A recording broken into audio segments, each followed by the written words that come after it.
చరణం చరణం కలిసిన వేళ పయనాలు ఏ హిమాలయాలకో అన్న పల్లవి సాధారణంగా డైరెక్టర్ సిచ్యువేషన్ చెప్పినప్పుడు ఆ పాత్రలకి తగినట్టుగా ఆ సన్నివేశాలకు తగినట్టుగా కథకు తగినట్టుగా పాట రాయడం అనేది జరుగుతుంది ఏ రచయిత అయినా సరే. ఇది ఈ పర్టికులర్ పాట ఇది నా జీవితానికి కూడా సంబంధించింది మీకు చెప్పబోతున్నాను. ఎట్లాగంటే నేను శ్రీ కెవి మహాదేవన్ గారి విరాభిమాని అండి. నేను ఆయన పాటలు అంటే చాలా ఇష్టం, ప్రతి పాట కూడా తెలుసు ఆయన చేసింది. అట్లాంటి పరిస్థితుల్లో నేను కాలేజీలో చదువుకునే రోజుల్లో యుగంధర్ అనే ఒక సినిమా వచ్చింది. అందులో దాస్తే దాగేదా అనే పాట వినేటప్పుడు పర్టికులర్ థర్డ్ బీజియంలో అంటే సెకండ్ చరణం ముందర వచ్చే బీజియంలో ఒక వైలన్ బీట్ వస్తుంది. వైలన్ బీట్ వినగానే ఇన్స్టంట్గా ఒక దిగ్భ్రాంతి, ఒక ప్రేమలో పడి ఎవరిది ఈ మ్యూజికల్ చేస్తే ఇళయరాజా అంటే అప్పుడు ఆయనతో ఆ పాట తొలి చూపులో ప్రేమలో పడినట్టు తొలి పాటతో ప్రేమలో పడినట్టుగా ఆయనకి నేను అభిమానిగా మారానండి. అది మొదటి స్టెప్. ఆ తర్వాత చాలా సంవత్సరాలకు నేను ఫస్ట్ టైం మెడ్రాస్ వెళ్ళినప్పుడు అప్పటికే ఆయన పాటలు చాలా విన్నాను. ఉస్మాన్ రోడ్లో అనుకుంటాను ఒక గ్రీన్ హౌస్ ఉండేది.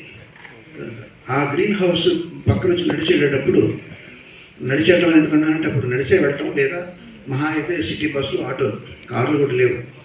ఇది ఇళయరాజా గారి ఇల్లు అంటున్నారు, ఇట్లా ఇదే ఎలా ఉంటుందా ఇళయరాజా గారి ఇల్లు అని ఒక విస్మయంతో ఆశ్చర్యంతో దాన్ని ఆరాధనాభావంతో చూడటం.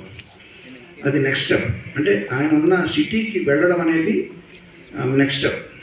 ఎక్కడెక్కడో జీవితం ఎక్కడెక్కడో మరుపులు తిరిగి కర్ణాటక స్టేట్ నుంచి అక్కడ మెడ్రాస్ వెళ్ళడం అనేది.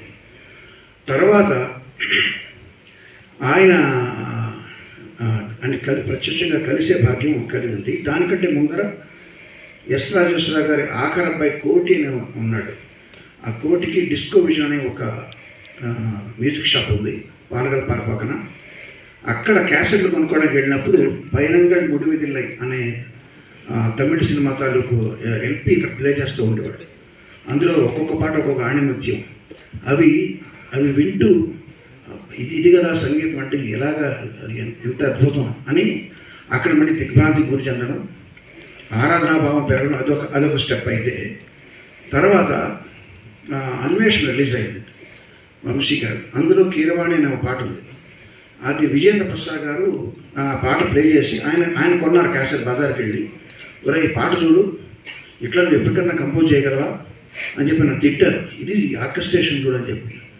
ఆ పాట ఎంత అద్భుతం ఉందంటే అద్భుతంగా ఉండడం అనే ఫీలింగ్తో పాటు భయం కూడా కలిగింది. ఎందుకంటే ఆయన తిరుగుతున్నారు ఒక పక్క నుంచి.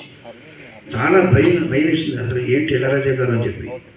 సో అది ఒక స్టెప్. అయితే తర్వాత చాలా సంవత్సరాలు నేను చక్రవర్తి గారి దగ్గర పనిచేసేటప్పుడు వేటూరు సుందరామూర్తి గారు ప్రసాద్ స్టూడియోకి ఆయన కంపోజర్ని తీసుకెళ్ళాను. నేను ఆయన కూడా తిరిగేవాడిని, వేటూరు గారు కూడా.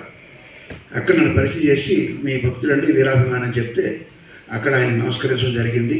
ఆయన ప్రత్యక్షంగా కలవడం జరిగింది. ఆ తర్వాత స్టెప్ ఇలాగ స్టెప్ బై స్టెప్ ఆయనతో ఆయనకి దగ్గర అవుతూ ఉండగా అనుమానాస్పదం అనే సినిమా ఆడియో రిలీజ్ ఫంక్షన్కి నన్ను గెస్ట్గా పిలవడం.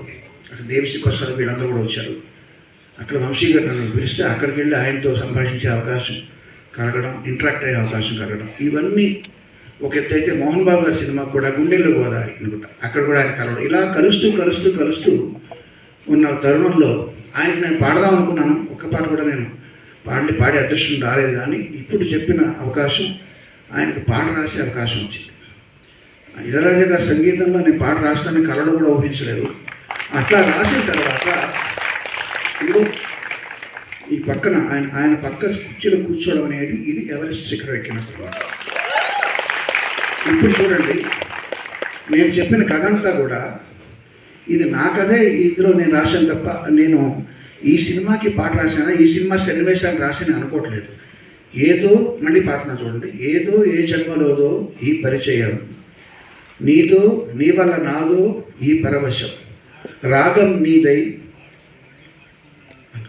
సార్ పాడమన్నారు. అదేనండి. ఆ పాటలో ఈ భావాన్ని సినిమా కోసం కాకుండా ఇప్పుడు దాకా నేను చెప్పిన రాజా గారి పట్ల ఉన్న నాకున్న అభిమాన భావానికి సంబంధించిన పాటగా మీరు అర్థం చేసుకోండి. ఏదో ఏ జన్మలోదో ఈ పరిచయం, నీ మీదో మీ వల్ల నాదో ఈ పరవశం, రాగం మీదై పల్లవి నాదై, చరణం చరణం కలసిన వేళ, పయనాలు ఏ హిమాలయాలకు. ఈ అవకాశం నాకు ఇప్పించిన రూపేష్, పవన్ వారికి నాకు పరిచయ వారధిగా నిలిచిన మా మిత్రుడు చైతన్య ప్రసాద్ గారికి ప్రత్యేక ధన్యవాదాలతో మీ అందరికీ కూడా శుభాకాంక్షలు. రాజా గారు నా గాడ్ ఫాదర్ లాంటి ఆయన. నా కెరీర్లో మొదటి 2 సంవత్సరాలు ఆయన మ్యూజిక్ నేను కాపీ కొడుతూ, కాపీ అంటే కాపీ కాదు, ఇన్స్పిరేషన్ తీసుకుంటూ, మీరు వినండి, ఫస్ట్ 2 ఇయర్స్లో నేను చేసిన పాటలన్నీ కూడా రాజా గారిని ఇన్స్పైర్ అయ్యి ఆ స్టైల్లో ఉంటుంటాయి. తర్వాత ఎవరి స్టైల్ వాళ్ళకి వస్తూ ఉంటుంది. సో నన్నే కాదు, చాలామంది మ్యూజిక్ తర్వాత అందరినీ కూడా ఇన్స్పైర్ చేసి ఆదర్శప్రాయంగా నిలిచిన రాజా గారికి భగవంతుడు ఆయురారోగ్య ఐశ్వర్యాన్ని చిరకాల ప్రసాదించాలని కోరుకుంటూ ధన్యవాదాలు. Thank you so much.